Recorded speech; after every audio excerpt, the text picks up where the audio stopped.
Assalamu alaikum dear students. My name is Waqar Hassan and today I will explain how you can control your essay in CSS and in PMS exams.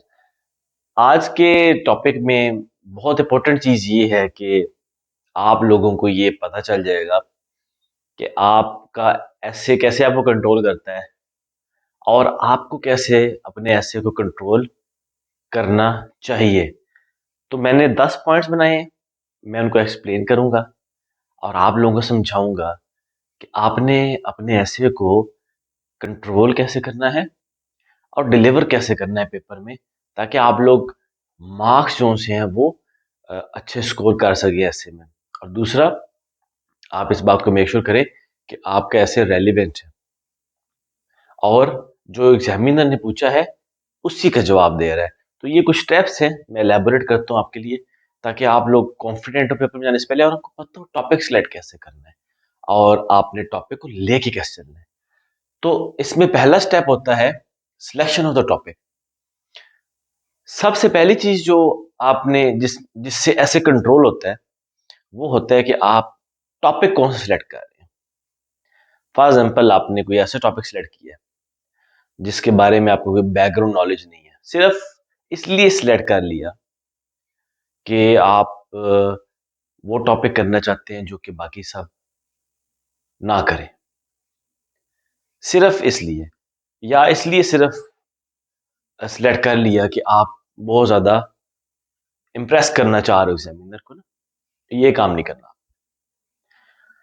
Topic selection में आपको पता होना चाहिए कि आपका background है, मतलब आपने क्या उस टॉपिक के बारे में कोई मटेरियल, कोई आर्टिकल, कोई बुक, कोई अपने यूनिवर्सिटी में थीसिस या सीएसएस तैयारी में किसी ऑप्शनल में कहीं से रिलेट हो रहा है, यानी कि आपको टॉपिक की समझ आ रही है। क्या आपका जो बैकग्राउंड नॉलेज है वो इस बात की इजाजत दे रहा है कि आप उस टॉपिक को सिलेक्ट करें। ये चीज इंतहाई इंपॉर्टेंट है आपके ऐसे को रेलिवेंट और इफेक्टिव बनाने के लिए। तो बैकग्राउंड नॉलेज बहुत इंपॉर्टेंट होता है इसमें। फिर दूसरी चीज जो इसमें इंपॉर्टेंट है वो होती है कि क्या आपने इस टॉपिक के ऊपर कभी प्रैक्टिस की थी या नहीं की थी। टॉपिक कोशिश करें वो सिलेक्ट करें जिसमें आपका बैकग्राउंड नॉलेज हो और जिसपे आपने कुछ प्रैक्टिस की हो पहले।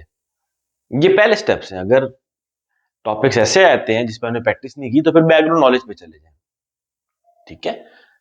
तीसरी चीज, क्या आप कॉन्फिडेंट हैं कि आपको उस सवाल का जवाब आता है जो एग्जामिनर पूछ रहा है।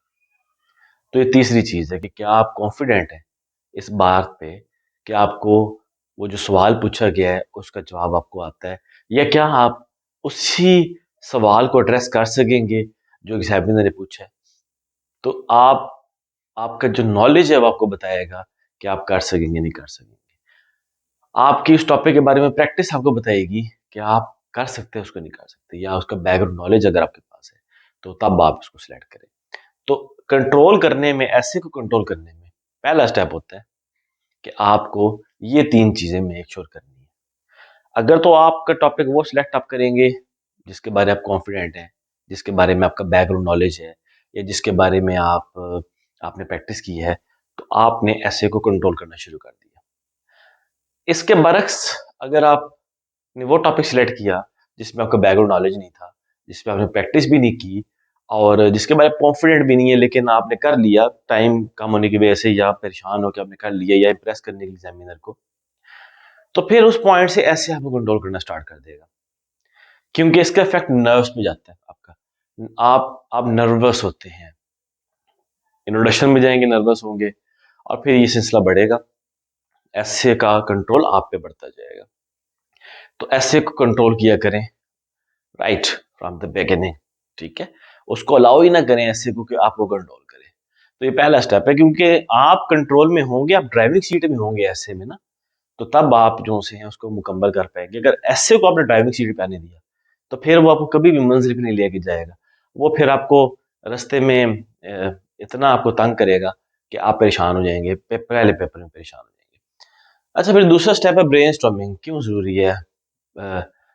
नॉर्मली स्टूडेंट्स ब्रेनस्टॉर्म नहीं करते कि टाइम जो है हमारे पास कम है, 3 घंटे में ख़त्म नहीं होगा, तो जी हमने क्रैम किया हुआ है वही लिख देते हैं।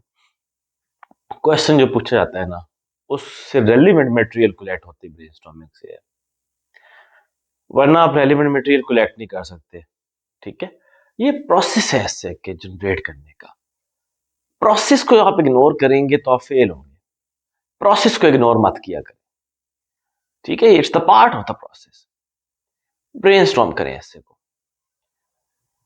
ब्रेनस्टॉर्म करेंगे, आप कॉन्फिडेंट हो जाएंगे कि आपको इसके बारे में आता है और रेलिवेंट मटेरियल कलेक्ट होंगे।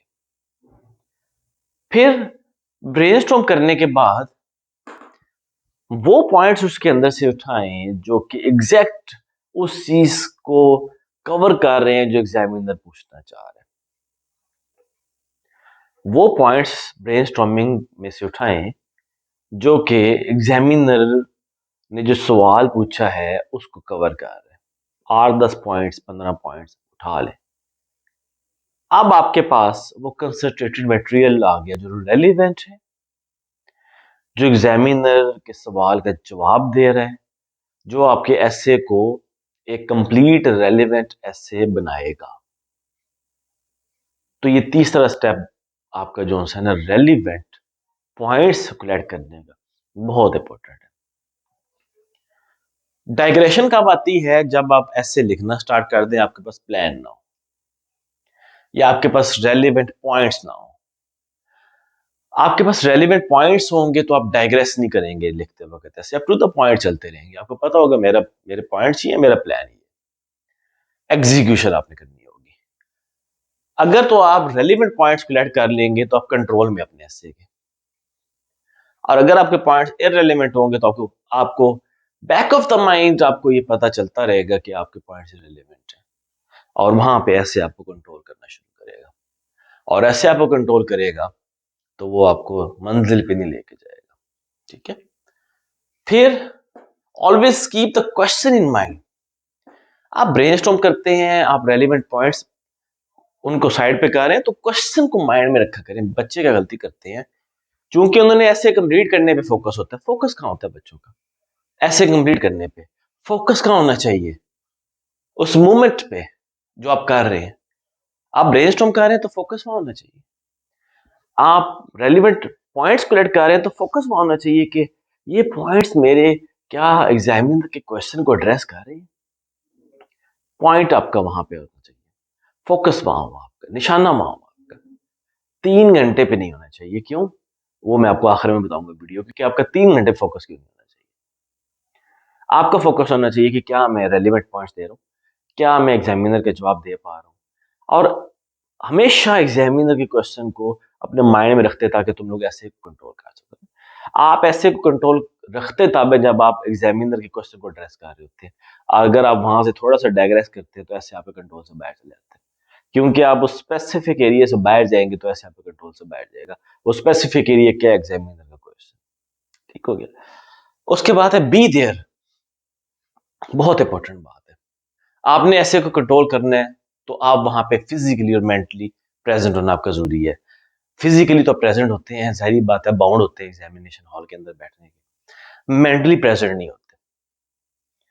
जब पेपर आता है तो डर पड़ जाता है कि मैंने कंक्लूजन भी लिखना है, या मैं फेल हो गया तो क्या होगा, या मैं कंप्लीट ना कर पाया तो क्या होगा। तो आपका जो आधा माइंड होता है वो उधर से निकल जाता है। आप 50% फोकस कर रहे होते हैं ऐसे के ऊपर कि मैं लिख रहा हूँ।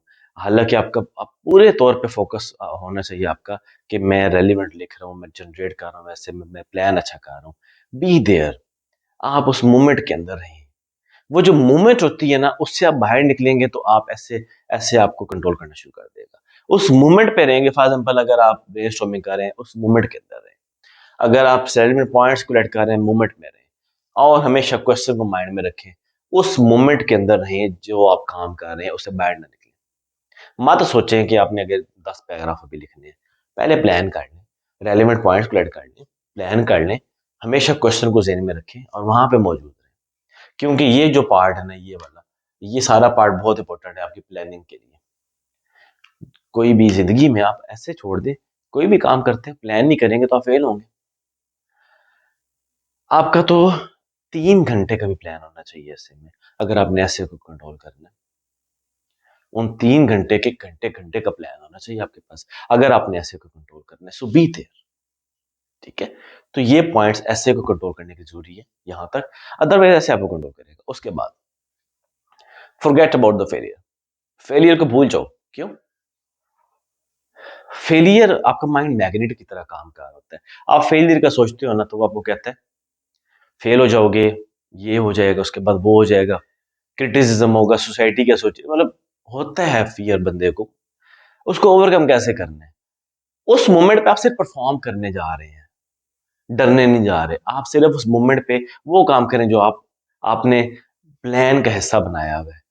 घर आके डर लीजिएगा, घर जाएंगे तो बेशक डरते रहे, उस मोमेंट में मत डरें, क्योंकि उस मोमेंट पे आपने पेपर कंप्लीट करना है।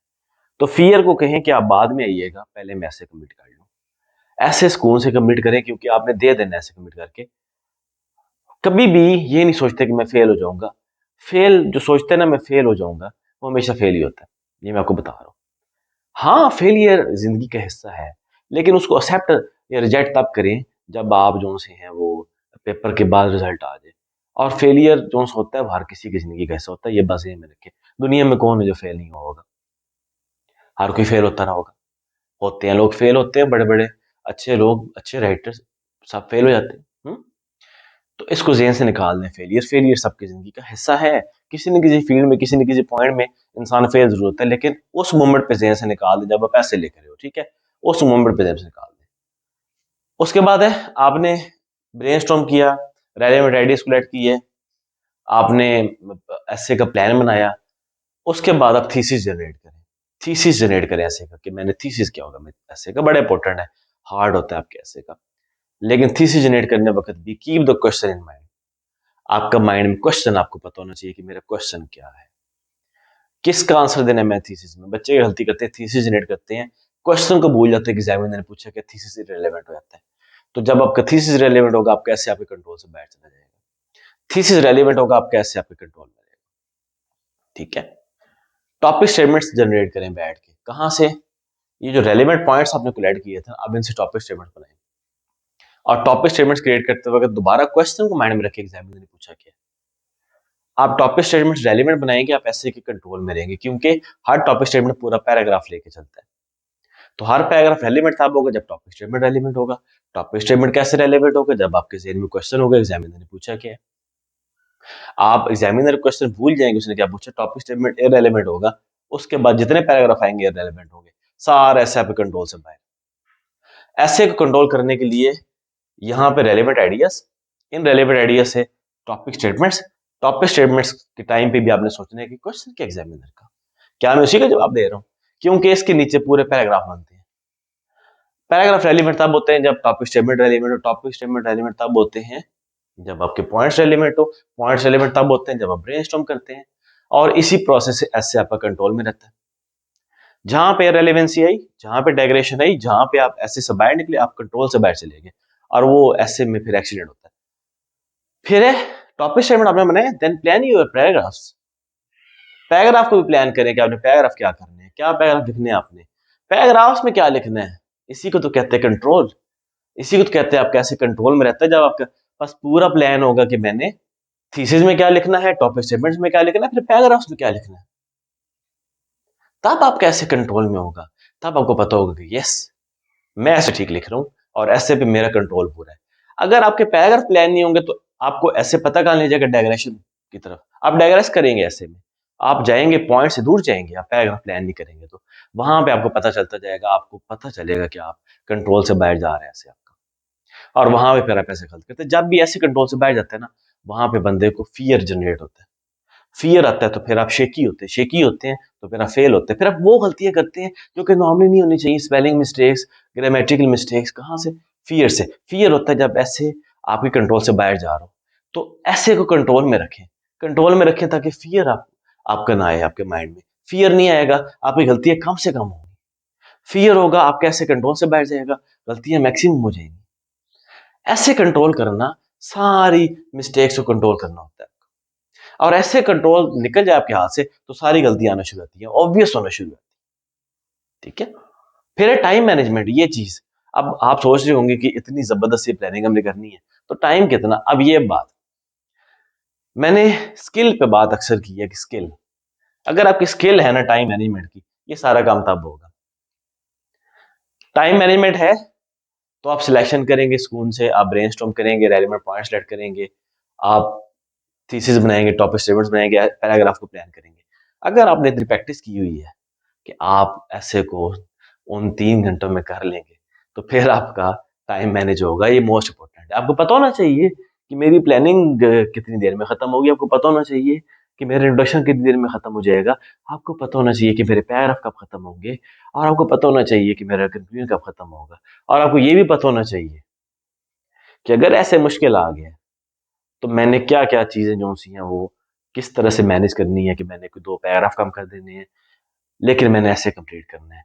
प्लान ए प्लान बी, आसान ऐसे आएगा तो मैं अपने प्लान पे चलूंगा, बहुत मुश्किल ऐसे आता है तो फिर ऐसे मैं कंट्रोल कैसे करूंगा, कितना लिखूंगा, 2 पैराग्राफ ड्रॉप भी करने पड़े तो कोई बात नहीं, मैं पैराग्राफ अपने ऐसे कंप्लीट करूंगा। तो जब आपके पास प्लान होता है, और प्लान हमेशा होता है जब आपके पास टाइम मैनेजमेंट की स्किल होती है, और टाइम मैनेज होता है जब आपके सामने वो आपकी जो वॉच हो आपके पास, और टाइम मैनेजमेंट स्किल वो होती है कि आप इंट्रोडक्शन लिखिए, आपको पता हो कि इतनी देर गुजर चुकी होगी, आप पैराग्राफ लिखिए, आपको पता हो इतना टाइम गुजर चुका हो, कैसे कहते हैं, और एक पैराग्राफ भी आप लिखिए तो आपको पता हो इतने मिनट्स गुजर चुके होंगे। इसे कहते हैं स्किल। स्किल होगी तो टाइम मैनेज होगा, स्किल नहीं होगी टाइम मैनेज नहीं होगा, टाइम मैनेज नहीं होगा सारा प्लान खराब हो जाएगा। फिर क्या होगा, सिर्फ फियर होगा, और फियर क्या करता है, सारी गलतियां ले आता है अपने साथ, गलतियां करती हैं ऑब्वियस होना शुरू होती है पेपर में, रिजल्ट फेलियर। समझ रहे बात मेरी, टाइम मैनेजमेंट। और एक चीज मैं ऐड करूंगा, कंट्रोल योर सेंटेंसेस। अपने सेंटेंस को कंट्रोल किया करें। आपका सेंटेंस इतना एक्सटेंड हो जाता है आपको पता नहीं चलता है इमोशंस के अंदर आप क्या लिखे चले जा रहे हैं ना। हर सेंटेंस पे फोकस करें कि मैं लिख क्या रहा हूं, क्योंकि हर सेंटेंस एग्जामिनर को मैसेज कन्वे करेगा कि आप सोच क्या रहे हैं। तो कंट्रोल आपके ऐसे पे तब होगा जब आपके सेंटेंस भी आपके कंट्रोल में होंगे, और ये सारी चीज कब होगी, जब आपका प्लान अच्छा होगा ऐसे। और टाइम मैनेजमेंट की स्किल होगी आपके पास तो आप कैसे कंट्रोल में होगा आपके। इसीलिए कहता हूँ प्रैक्टिस करें ज्यादा से ज्यादा ऐसे राइटिंग। इसीलिए अपने स्टूडेंट्स को कहता हूँ, मैं अपने स्टूडेंट्स को इतनी प्रैक्टिस करवाता हूँ ऐसे प्रेसी, लेकिन वो जो उनसे हैं उनको समझाना पड़ता है साथ साथ कि टाइम मैनेजमेंट तभी होती है जब आप प्रैक्टिस करें। Practice makes a man perfect, right. तो ये 10 पॉइंट्स हैं। आप ऐसे को कंट्रोल करना चाहते हैं, इन पे अमल कर लें, आप कैसे कंट्रोल में रहेगा। और अगर आप कैसे कंट्रोल से बाहर हुआ तो वो आपको बहुत तंग करेगा। और मैंने वो बता दी, जब ऐसे कंट्रोल से बाहर जाता है तो वो सारी मिस्टेक्स भी सामने आ जाती हैं जो कभी आपने नहीं की होती। देखते रहे, सब्सक्राइब लाजमी कीजिएगा। Thank you so much.